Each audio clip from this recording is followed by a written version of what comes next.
करही बदनाम काहे करही ऐसन काम कहिया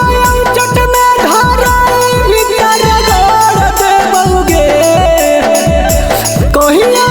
चट में धराई भीतर गोड़ देबौगे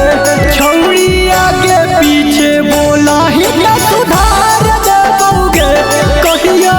चट में धराई भीतर गोड़ देबौगे छौड़ी आगे पीछे बोलो ही आगे पीछे बोलो ही आगे पीछे बोलो ही कहिया चट में धराई भीतर गोड़ देबौगे छौड़ी आगे पीछे बोलो ही हमारा सट्टा कर ले पड़तो तोरा भारी बकर बकर गरिया खाली देही गे चिंदारी हमारा सट्टा कर ले पड़तो तोरा भारी बकर बकर गरिया खाली देही गे चिंदारी की छौड़ी हमरा के उखाड़ लेही गे की छौड़ी हमरा के उखाड़ लेली गे छौड़ी जहाँ तहाँ बोला ही न सुधार देबौगे कहियो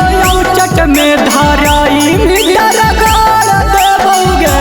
छौड़ी जहाँ तहाँ बोलो ही पीछे बोलो ही आगे पीछे बोलो ही कहियो चट में धराई भीतर गोड़ देबौगे छौड़ी आगे पीछे बोलो ही राजस के बतिया छौड़ी लीहे नहीं मजाक में अभी सराह छौड़ी तू औकात में राजस के बतिया छौड़ी लीहे नहीं मजाक में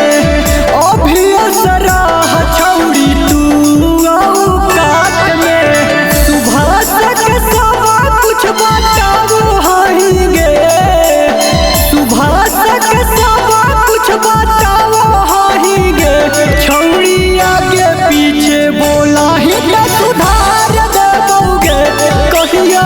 चट में धराई भीतर गोड़ देबौगे